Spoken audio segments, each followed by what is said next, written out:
我是摄政公主，死去20年，掀开棺材板，爬出陵墓，趁着选秀入宫，不慎冲撞太子，被个宫女指着鼻子骂。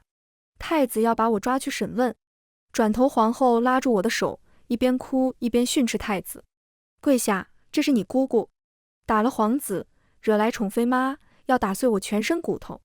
皇帝匆匆赶来，扑通跪下，红着眼对我道：阿姐，我错了。所有人都惊呆了。大家好，欢迎收看皮皮听书。费劲从棺椁里爬出，又花了些气力离开陵墓。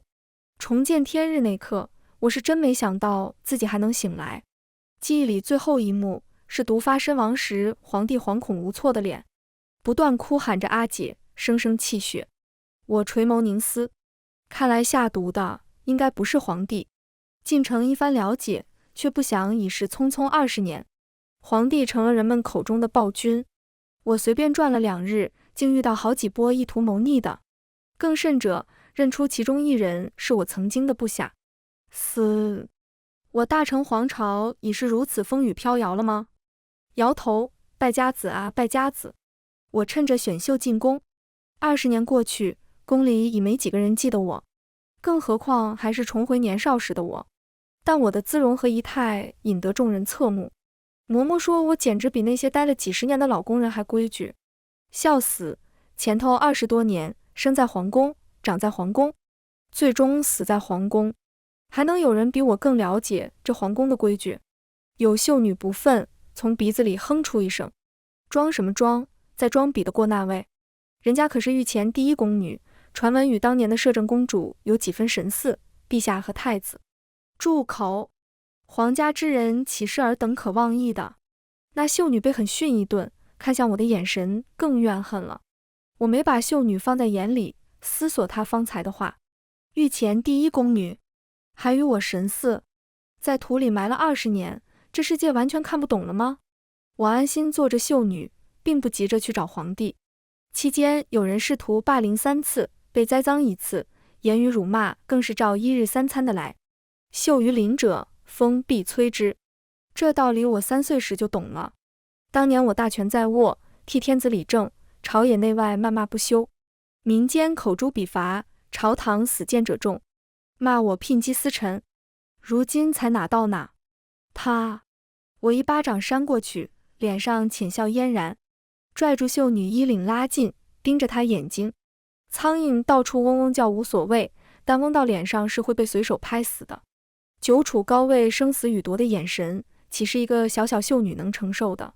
她吓得身子发颤，吐不出半个字来。我拍拍她的脸，整整领子，随手将人推开。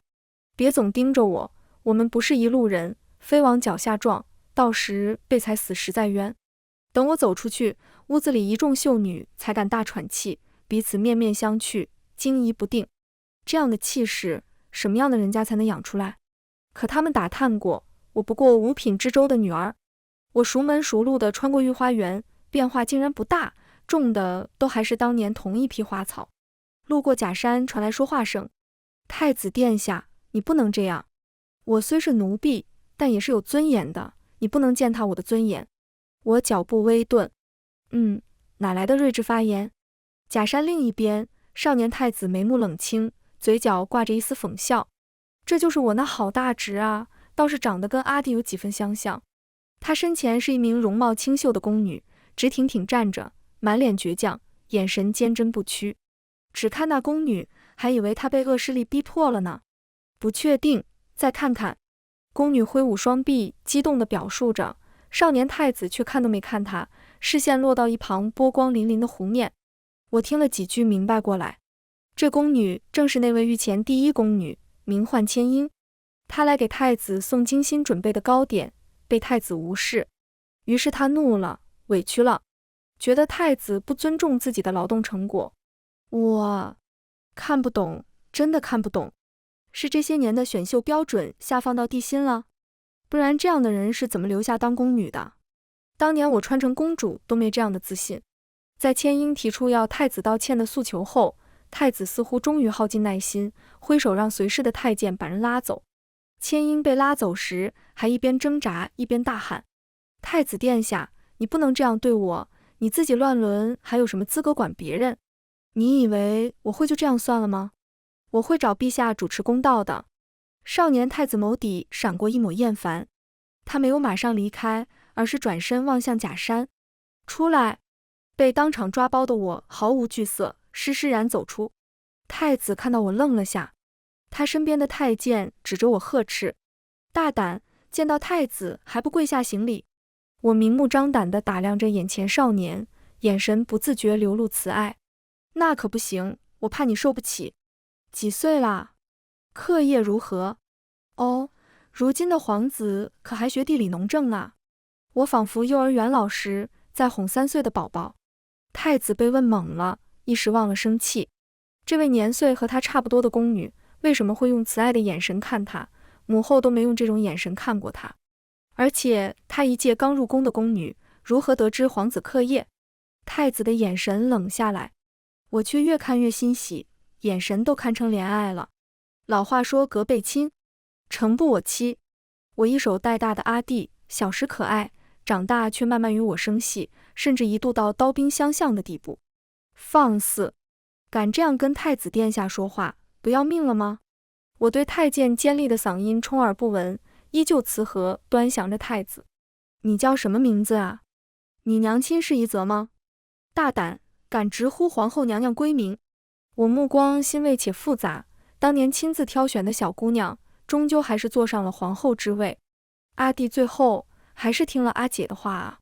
我被太子抓了起来，因为怀疑我居心不良，是其他皇子或后妃安插进宫的，觉得千英那样的宫女有一个就够了。东宫比记忆里的冷清许多，甚至有几分破败。迎面走来位年长女官，面有急色，瞥我一眼，对太子说道：殿下，刚传来消息，陛下有意让七皇子取代您祭祀太庙，是出了什么事？太子眸色一沉，随侍的太监愤愤不平，将御花园的事说了一遍。我听得瞠目，甚觉荒唐。因为一个宫女的告状，就这样随意处罚诸君。可看几人的表现，脸上只有愤怒，并无奇怪之色，说明这样的事没少发生。荒唐！李商这个皇帝到底是怎么当的？这位长史姑姑，去查下消息哪里放出的，皇帝是否下了明旨？我语气太过理所当然，几人齐刷刷向我看来。你怎么知道漠河姑姑是长史？太子用审视的目光打量我，我有些莫名，宫女可升职为长史，这还是我当年亲自发下的政令。这位漠河姑姑穿着我亲自设计的官服，只要不眼瞎都能知道吧？漠河眼神复杂，女长史制度已废除10数年，如今只有东宫和皇后的翊坤宫保留1、2。我倏然沉默。人亡政息，之前在宫外所见，我留下的政策几乎全部荒废，仅有少数女校残存，我存在的痕迹被抹除。所以阿弟是恨我的吗？或许大成朝并不需要一位摄政公主，太子的权力比我想的还要受限，甚至想调派2名太医去翊坤宫都被贵妃阻拦。丽贵妃正是七皇子生母。好，废我政令，宠妾灭妻。李商真是好样的。此时正在御书房批阅奏折的皇帝忽觉一股莫名凉意，随侍大太监贴心送上热茶。皇帝端起茶杯，漫不经心开口道：听说皇后又病了。德公公小心回答：是，头疼的老毛病。太子孝顺，宣了御医，不过说着抬头看一眼皇帝，语气更谨慎了些。贵妃娘娘身子不适，把太医都传了去。皇帝眉眼不抬，片刻后放下茶杯，轻嗤一声：不待见朕又如何？没有朕，皇后的位置都坐不稳。德公公不敢搭话，把头埋得更低了。太子忧心母亲，急得想从宫外找大夫，皇后却传话让他不必担心。结果就在当天下午，传来皇后被丽贵妃欺上门的消息。向来沉稳的少年太子脸色骤变，二话不说，拔腿就往翊坤宫赶。这时没人管我，我沉着脸跟在后头。翊坤宫此时乱作一团，刚走近就听到女子娇媚的嗓音：姐姐既然病了，怕是无力管辖后宫，那就由妹妹代劳了。刚好新人入宫，该有新气象，所以我让人把御花园里的花铲了，重新种上更名贵娇艳的品种。急促的咳嗽声响起，有人一边喘息，一边怒斥：那是阿姐当年亲手种下的，你胆敢如此？呵，死了几十年的人，就你还天天挂嘴上。厉贵妃冷笑：你把一个死人看得比陛下还重，落得如此下场还不肯悔改，真愚不可及。谢淑燕，她当年也帮过你，你落难时求到公主头上，她面都没见，便帮你摆平一切。如今你却连她种的一朵花都容不下，可她死了。厉贵妃一字一句：你们害了她，最后还要世人忘记她，是有多害怕？怕到看到一个赝品都算不上的东西，都会如此失了方寸。我驻足，静静听着殿内的一切。谢淑燕，我记得这个名字。谢氏嫡女，15岁时爱上个穷书生，拼尽一切，终于取得族中让步，谁知穷书生变心，谢家女成了笑话，声名尽毁。当时族中给出2条路，一是送去庵中常伴青灯古佛，二是远赴外地潦草嫁人。谢淑燕都不想选，求到宫中，我允她进女校学习，只要考核过关，就可以做女官，不嫁人也能拥有自己的一片天地。不曾想，她进宫做了后妃。殿内，皇后声声泣谢。贵妃沉默半晌，平淡缓慢地再次道：可是她死了，是你们害死的她。皇后低吼：谢氏、崔氏、王氏，满朝的文武大臣，还有皇帝。这句话皇后没说出口，却清晰地响在每个人心底。皇后仿佛再也承受不住，控制不住地急咳起来。殿内传来惊呼，慌乱一片。娘娘咳血了。太子脸色一变，抬脚快步走了进去，正好与出来的厉贵妃擦肩而过。贵妃姿态婀娜，敷衍地对太子行了一礼，并未注意到我。太子殿下该多劝劝皇后，多保重身体，也不要总是忤逆陛下的意思。姑做事还轮不到厉贵妃来教。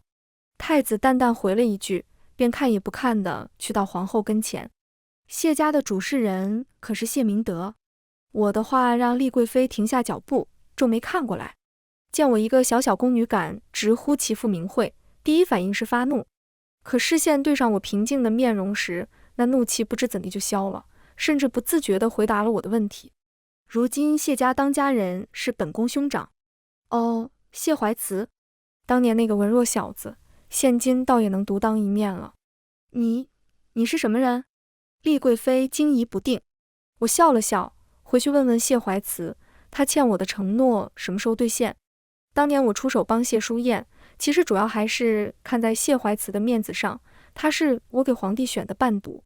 妹妹出事后，他第一个求到我面前，承诺只要我肯帮忙，便愿为公主效犬马之劳。可惜，殿内太子安慰着皇后，劝皇后看太医。皇后情绪难以平复，说话有些气弱。我这是老毛病，看来看去都是那套说辞，何必白费功夫？我凝望着病榻上的皇后，她是我为阿弟选的妻子，本是将门之后，满门忠烈，只于一人。我把她接进宫中教养，与阿弟算得上青梅竹马。当年那样明艳纯澈的少女，成了现在这般苍白抑郁模样，这是我的错。宜泽，我轻唤那个熟悉的名字，声音并不大，至少殿内忙成一团的众人没听见，但原本还在咳嗽的皇后突然安静下来。她抬头四下张望，好像在寻找什么，目光蓦然凝住，脸上露出做梦般的表情。阿姐，我负手而立，朝她微微一笑。宜泽，是我。啪嗒，宜泽向我伸出手，2颗泪珠滚落。殿内清场，只剩我、皇后和太子。皇后拉着我的手不舍放开，生怕这是梦一场。太子坐在一旁，目光依旧审视。对于自己那位赫赫有名的姑姑，他虽从未见过，可从小听母后提到大，以女子之身威临朝堂，把持朝政10数年，他心向往之，更加敬服。可死去20年的人突然活过来，还变年轻了，太过离奇，他无法相信，觉得更像是场阴谋，针对皇后的阴谋。可皇后觉得自己不会认错。我怎么会认错阿姐？她就是我阿姐。边说边看向太子。张儿，这是你姑姑，快跪下叫姑姑。太子。我欣赏了一会儿太子的便秘脸，笑着摸摸宜泽的头。算了，孩子接受需要时间，你还认我这个阿姐就好。宜泽眼眶发红，脑袋枕在我膝上。阿姐，我好想你。我轻叹一声，心中愧疚更甚。宜泽辛苦了。膝盖处逐渐如湿，母仪天下的宜泽，此时像个受尽委屈的孩子，终于找到可以撑腰的大人，于是尽情宣泄心中的委屈。太子见此沉默不语，他从没见过这样的母后，却看得出母后对这个所谓的阿姐有多依恋。年龄如同母女般的两人，却是年长的依偎在年少的怀里，这样的画面不觉违和，甚至觉得本该如此。太子看着，竟也渐渐有些相信了那个荒诞的真相。宜泽诉说这些年的经历，我安静听着，忽然开口问道：太子乱伦是怎么回事？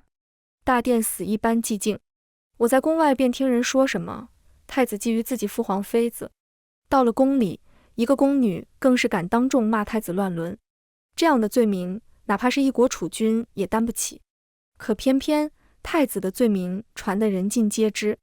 宜泽有些慌张地解释道：阿姐，张儿没有，她是被诬陷的。我拍拍她的手安抚，我自然知道这孩子是被诬陷的，说说怎么回事。太子抬头看了我一眼。其实事情很简单，丽贵妃背靠谢氏，乃世家望族，皇后没娘家可依靠，又与皇帝生隙，太子不受宠。七皇子背后聚集了庞大的利益集团，想推老七上位，自然要先拉太子下马。于是，一颗棋子被推出来，以性命为代价算计太子，将一盆污水泼到他身上。我听完沉下脸，语气微冷。这么浅显的算计，李商看不出来？无形的威势压下，太子惊异不已，不仅因为我直呼皇帝名讳，更因为他竟从一名宫女身上感受到了不下父皇的威压。宜则却觉再正常不过，当年的摄政公主能以一己之力压制整个朝堂，在他看来，便是现在的皇帝都比不过。陛下自是能看出来。宜则语气微涩，所以李商他是想换太子吗？我语气更冷。此时的宜则也不太敢开口。这天，原本养病不管事的皇后忽然下了道旨意，申斥丽贵妃不敬皇后，祸乱后宫，罚闭门思过。还有，我转向太子，把那个叫千英的宫女抓起来，当众顶撞污蔑储君，该当何罪？太子顿了顿，抬眸望向我，静默片刻，微微颔首。是，姑姑。皇后的旨意发出后，大家虽然奇怪软面团一样的皇后怎么突然立起来了，但多数还是选择观望。抓捕千英的举动却捅了马蜂窝。才刚把人带到翊坤宫，皇帝身边的大太监德公公便追来要人，其他人则都在看好戏。毕竟这段时间以来，皇帝对千英的偏宠有目共睹，哪怕是后妃甚至皇子，只要跟千英对上，被斥责处罚的绝不会是这个宫女。太子都不知在他手上吃过多少次亏了。有人说，皇帝对千英的宠爱甚至超过当年的丽贵妃，只怕承宠之后起步便是妃位。至于现在为什么还是名宫女，那是因为人家不愿做皇帝众多女人中的一个，要一生一世一双人。三妻四妾是老派臣服的落后思想，我才不要屈从。你以为我会跟你抢男人吗？不，我更看重的是自由和平等。千英对着皇后侃侃而谈，一副铮铮铁骨模样。至于你，他指向太子，你是太子又怎么样？你是太子就可以不尊重人，就可以为所欲为吗？岂不闻生命诚可贵，爱情价更高，若为自由故，二者皆可抛。他说的掷地有声，整个大殿一片死寂。皇后和太子皆眉头紧皱，诧异又费解，看他的眼神像看疯子。这样的风言风语，按理来说早该死800回了，但架不住皇帝喜欢。我撑住额头，确定了，这家伙也是穿越的，就是脑子看起来不太好。我3岁时穿来，也说过些出格言论，后来受到教训，这才慢慢认清自己古人的身份，长大后便只对亲近些的人吐露1、2。看到现在的千英，我仿佛看到小时候的自己，忽然有些同情他。赶来的德公公恰好听到这番话，嘴角隐秘抽搐了下。但能做到御前大总管位置的，表情管理自然不会差。目不斜视对皇后行了一礼，恭敬道：“陛下口谕，叫您不要闹了。朕既然能让你当皇后，自然也能换一个皇后。”皇后听完，面上毫无波动，这让德公公心生诧异。按以往经验，皇后就算不生气，也会心情低落，但此刻她平静的，就像个看戏的。哦，换一个皇后？叫皇帝亲自来说，让他换一个给我看看。我的话立马换来一顿训斥。大胆，你一个小小宫女，有什么资格叫皇帝亲自来见？德公公呵斥完，才发现不对劲，眼前的小宫女怎么瞧着有几分眼熟，愈看眼神愈惊疑。这小宫女让他想起一个人，一个死去20年的人。小德子，没想到手差点冻烂的你，最后留在了皇帝身边。德公公手猛地一抖，脸上的神情转为震惊。殿下，去吧，今天你带不走这个宫女。德公公几乎是飘着离开。皇后面露忧色，阿姐，陛下已不同往昔，你这样出现。我朝他安抚的笑笑，转头看向太子，敢篡位吗？太子猛然一惊，很快又平静下来。姑姑需要我怎么做？我欣慰地笑了，比你父皇有魄力。他能换皇后，我自然也能换一个皇帝，毕竟又不是没换过。我在后来被称为皇朝第一人，不仅在于我以公主身份摄政，更因为我能左右皇帝废立。李商便是我废去前一个皇帝，扶持上位的。虽然我死了20年，这皇朝又被李商搞得乌烟瘴气，但若我想换个皇帝，努力还是能办到的。我发展教育，允许女子进学考官，更让寒门能科举入仕，打破世家垄断地位。经济上广开商路，甚至开辟海外贸易。当年一手创建的商号，如今也依然还在。更不用说兴修水利，引进红薯、玉米、大豆等高产作物，轻徭薄赋，直接将大成朝带入中兴。民间骂我者众，但给我立长生牌位的更多。据说我死之时，全城缟素，消息传开后，天下百姓更是痛哭如痛失父母。正是因为如此，才会有那么多人想我死。很快，外面传来皇上驾到的喊声。皇帝气势汹汹，带着一堆侍卫闯入翊坤宫，兵器与铠甲碰撞，发出沉闷声响，吓得满宫的宫人噤若寒蝉，头不敢抬。皇后，我看你是不想当这个皇后了。谁给你的胆子，敢随便带走朕的人？还未见到人，皇帝的怒斥劈头盖脸而来，我听得皱眉。我给的，李商，我看你是不想当这个皇帝了。皇帝被突如其来的声音弄得怔住，一时都没反应过来，不知道是该大怒把这个胆敢直呼帝王名讳的人拖出去斩了，还是先看看到底是谁这么大胆子。不对，这声音怎么莫名有些耳熟，仿佛在哪里听过。皇后与太子侧身让开，露出身后的我。皇帝瞳孔骤然一缩，你禁军统领见有人敢冒犯天颜，唰的一下抽出佩剑，大胆，给我拿下！我没有理会近在眼前的刀剑，盯着皇帝的眼睛，缓缓开口问道：皇帝，你要再杀本宫一次吗？皇帝瞳孔剧烈震颤，脸上的表情说不出是惊恐还是什么。我起身，一步步走近，一字一句：阿弟，你要再杀阿姐一次吗？皇帝踉跄着后退，脸上血色尽失，再无先前威仪。阿姐！听皇帝喊出阿姐2字，其他人都惊住了。皇帝口中的阿姐只有一个，那便是20年前总揽朝纲、权倾朝野的摄政公主。眼前的小宫女跟那位摄政公主有什么关系？所有人都退下。皇帝一声暴喝，翊坤宫再次清场。此时的皇帝已恢复冷静，重新变得威严又冷漠，仿佛刚才那个失态的人不是他。他目光如电，冷冷注视我。你到底是谁？说话时，森冷目光在皇后与太子身上扫过，似乎怀疑是这对母子搞的鬼。我眼神平静，丝毫不被帝王之威影响。一朝天子一朝臣，你换掉我提拔的大臣，废除我颁布的政令，背后自有政治考量，我不怪你。但换掉一样东西，要有更好的替代，这是你小时候我就教过的道理。做皇帝是要背负起一个国家，显然你没有背起来。我平静地说着，皇帝表情变幻不定，听到后面不自觉脱口而出：“不是的，阿姐我。”声音戛然而止，脸上表情一时复杂难言。皇帝的脸彻底黑下来，他沉默着一语不发，转身甩袖离去。他带走了禁军侍卫，却把此行的目的千英给忘了。但我也没为难千英，让宜泽把他放了。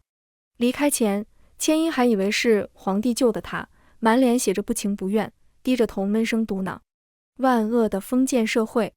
抬头向皇后看来，一脸不服气道：“虽然你是皇后，我是宫女，但我们的灵魂是平等的。你可以打我骂我，却不能折辱我。这一点，皇帝就比你表现好。算了，跟你说了也不懂。你这样困在深宫，眼里心里只有男人的女人，又怎么会懂外边世界的精彩呢？”看着千英大放厥词后扬长而去，皇后脸上没有丝毫怒意。阿姐说过和她类似的话。宜则轻声道：“哦，是吗？但阿姐也说过，什么土壤种什么庄稼，强行移栽只会枯死。”是啊，我轻叹口气，荷塘里种不出牡丹，它或许也只是一株开错地方的玫瑰花。皇帝自那天离开后便一直没见我，但我知道他定是去调查了。要查我是否真的诈尸很简单，挖开陵墓一看就知道。在此期间，七皇子因为丽贵妃被罚之事迁怒太子，故意找茬，不好对太子动手，便刁难太子身边的人。太子听到消息时赶去时，伴读之一已经被打得只剩半口气。七皇子非说伴读冒犯他，直接把人压着打。住手！太子气急交加，上前阻止，七皇子却故意让人拦住，不让他近前。李章虽是太子，排场却比不过受宠的七皇子，被两个粗壮太监挡着无法靠近，口里还说什么殿下别为个下人气坏身体，没得伤了兄弟和气。狗奴才，滚开！老七，快叫你的人停下！七皇子挑眉笑笑，一副为太子考虑的模样。皇兄，你这个伴读不懂事，弟弟替你教导教导。眼睁睁看着从小一起长大的伴读被打得血肉模糊，连喊叫的力气都没了。太子眼睛都红了，深恨自己的无力。啧，真是够嚣张啊！我跟着太子而来，见此一边摇头，一边向七皇子走去。你要干什么？见到七皇子还不跪下？我扭扭手腕，嘴角扬起漫不经心的笑。孩子总作妖，就是打少了。一脚踹翻拦在前面的太监，在七皇子惊恐震怒的目光下，一手拧耳朵，一手大臂都扇去。叫你嚣张，啪！叫你乱打人，啪啪！叫你不敬长，啪啪啪！七皇子的脸被我扇成猪头，他身边的工人想来解救，太子发了狠，谁敢靠近我便死命踹。那些人听从七皇子的命令，虽然敢拦着太子，但到底不敢真的对太子动手，于是只眼睁睁看着七皇子被我扇成猪头。你既定了，够露台！七皇子顶着张猪头脸，哭喊着跑回去找娘了。丽贵妃动作很快，我前脚刚回到翊坤宫，后脚就带着大批工人浩浩荡荡赶来了。我打七皇子，不仅打痛他当娘的心，也打了他身为贵妃的脸。他气势汹汹，一副问罪架势，要皇后交人。皇后自然不肯与他对峙，他不是你能得罪的人。丽贵妃气笑了，不过一个宫女，说这些故弄玄虚的话，以为就能吓到我。敢动我皇儿，今日定要打碎他全身骨头，我看谁敢阻拦。一声令下，竟要直接闯进翊坤宫抓人。皇上驾到！一切喧嚣暂停，明皇身影出现，丽贵妃瞬间眼眶一红，眸子湿润，泪珠欲滴未滴，如燕头鳞般朝着皇帝扑去。陛下，你可要为臣妾做主。话未说完，皇帝直接无视了他，一路目不斜视，疾步而入。当看到坐在殿内的我时，脚步猛地一顿，竟显出几分惬意，像少年时一般忐忑，又仿佛犯了错的孩童。阿姐，他嗫嚅着唤我，朝他微微一笑，末了摇头叹息。你长大了，未能亲眼见你娶妻生子，甚是遗憾。皇帝眼眶一红，扑通跪了下来。阿姐，对不起。眼泪滴在地上，声音里满是痛悔。我没想杀你，没想你死。帝王的下跪与忏悔，惊得厉贵妃瞪大眼眸。她震惊的视线转到我身上。你是，这不可能。她不可置信地摇着头，心里乱成一团麻。儿子的猪头在此时已变得微不足道。死去20年的摄政公主诈尸归来，将会掀起怎样的腥风血雨？我视线转向厉贵妃，谢怀慈欠我的承诺，20年前没有兑现，你回去问问他，是觉得死人的债就可以不用还吗？我身体微微前倾，笑望着他，现在我活过来了，这笔债要怎么算呢？厉贵妃苍白着脸，踉跄后退，哆嗦着唇，说不出半个字。等到厉贵妃离开，皇帝与我说起当年之事。先帝暴毙，我扶持年幼的李商登基，自己以摄政公主身份临朝听政。随着李商长大，朝堂欲要李商亲政的声音越来越多，我并不贪恋手中权势，也做好归还政权的准备，只是在此之前需要剪除一些不听话的枝丫，比如世家。却不知怎么走漏风声，世家与那些反对公主摄政的人勾连起来，而从小受大儒教导的李商，终究也与自己的阿姐离心。几方势力因同一个目标结成联盟，请公主还政。那是个平常午后，李商递过来一杯凉茶，我饮下之后当场吐血，没能撑过那个夜晚。我只是想让阿姐生病休息一段时间，等权力完成移交，阿姐就可以不用那么辛苦，可以做自己想做的事。皇帝嗓音低沉，说话时目光不敢直视我，只偶尔抬头偷偷瞧一眼，蕴含着思念与愧疚，复杂难言。可没想到下在茶里的竟然是剧毒。亲眼看到我毒发身亡，皇帝几近崩溃，发疯般追查凶手，可最终杀掉的也不过几只被推出来的替罪羊而已。因为真正的凶手名为既得利益者，包括世家，包括拿着权力场准入正的士大夫们，也包括皇帝。我以女子之身摄政，还创办女校，给女子触碰权力开了道口子，这触动了那整个群体的利益，所以我非死不可。蛋糕就那么大，世家不愿寒门参与进来分配，而女子甚至连上桌的资格都没有。玫瑰很美，但这片土地种不出来。我死后才想明白这个问题，如今也不会强求。但大臣快亡了，你知道吗？起义军都快打到京城来了，你还在和一个宫女玩家加酒的感情游戏。皇帝略显慌张，阿姐我不是，那所谓的起义军不过小打小闹，不成气候。我喝了声，小打小闹？谁告诉你的？皇帝皱起眉，迟疑着道，崔丞相。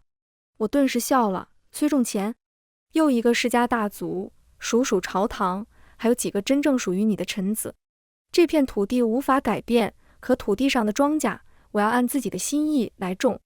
长歪的庄稼，铲掉换新的就好了。对付世家，我并没有出面，毕竟我是一个已经死了20年的人。皇帝会听我的话，不是因为我是他阿姐，而是我在帮他巩固皇权。至于民间起义，有大半打着为我复仇的名号，我见过其中一位领袖，是我昔年下属，见到活过来的我，他自然知道该怎么做。朝野内外果然掀起一番腥风血雨，几大世家倒台，新的势力顺风而起，曾经被废除的政令再次施行。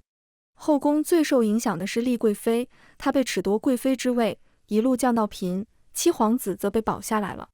而这是谢怀慈献上全部家产，谢氏5品以上全部罢免才换来的。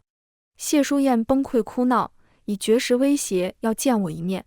我去见了她，不是受她威胁，而是为了当初自己帮过的那个小姑娘。我做错了什么？当年你能帮我，为什么现在却要害我如此？就因为我比不过周宜泽。谢淑燕披头散发，脸上满是愤懑与不甘，像一朵枯萎的花般萎顿在地，再找不到半点昔日宠妃模样。我没有因为她的质问生气，走过去摸摸她的头。谢淑燕身体僵住。你没有做错什么，相反，已经最大限度做到自己能做的。那是为什么我会落到这步田地？她脸上的愤懑消失，转为迷茫。我没有回答，最后只叹气说了句：你还活着，老七还活着。又过去2天，这场大清洗渐至尾声，我也终于能歇口气，与皇后闲聊。他告诉我一件事，千英要死了。乍听到这话，我微微一怔，反应了下才想起千英是谁，另一个穿越者，喜欢追求自由与平等，这段时间都在谋划国事，每天睁眼就是杀人，倒把这位跟自己一样的穿越者给忘了。千英的事很简单，甚至简单的有点可笑。他冒犯了一位妃嫔，被杖责30，打完后就出气多进气少了。之前他有圣宠在身，在后宫横冲直撞，不管说什么风言风语都没人敢动他，连皇后与太子都敢当面对。现在皇帝忘了他，所有人都知道他失宠了，于是他走上了既定的路。我去见了他最后一面，那个满身傲骨的女子，如今像块破布般躺在木板床上，苍白的脸蛋毫无血色，还发着高烧，半梦半醒地喊着什么：妈妈，我好痛，我想回家。我让太医给他诊治一番，喂了药，但也不过是让他临死前好受点。千英清醒过来，眸子没有焦距地转动片刻，视线慢慢落在我身上。是你也是宫女，为什么和我不一样？他吃力地开口，落到这步田地，眼里并没有什么怨恨，反而透着孩童般的迷茫。我不是宫女，是在20年前死去的摄政公主。我看着她的眼睛，没有一丝隐瞒。啊！千英眼眸微亮，原来你是重生的，怪不得。她努力睁着眼睛，声音却越来越轻。是我做错了吗？还是说自由和平等是错的？可明明这才是进步的思想，为什么这里的人不接受？你没有错，这里的人也没错，只是你来错了地方，是吗？他慢慢闭上眼，声音已机不可闻。我想回家了，虽然那里有战火，但也有跟我一样思想和抱负的同学，更不会一句话就将人杖杀。千英死了，半个多月过去，一切事情尘埃落定，我的身份已不再是什么秘密，而我的归来让一部分人欣喜，却也让更多的人忌惮不安。皇帝倒是一心沉浸在喜悦中，阿姐复活，但不再是摄政公主，还变得年少，她可以像宠女儿一样宠，正好弥补心中亏欠。可我知道，皇宫不是久留之地，等到所有事情了结，大成重回正轨，我留下一封信，飘然离去。阿弟，此刻我不再是摄政公主，所以唤你阿弟。看完信后不必寻我，我已远航，去完成年少时的梦想。世界那么大，我想去看看。愿山河无恙，喜乐常伴。全文完，皮皮听书，感谢您的观看，每天上新精彩小说，喜欢就订阅吧。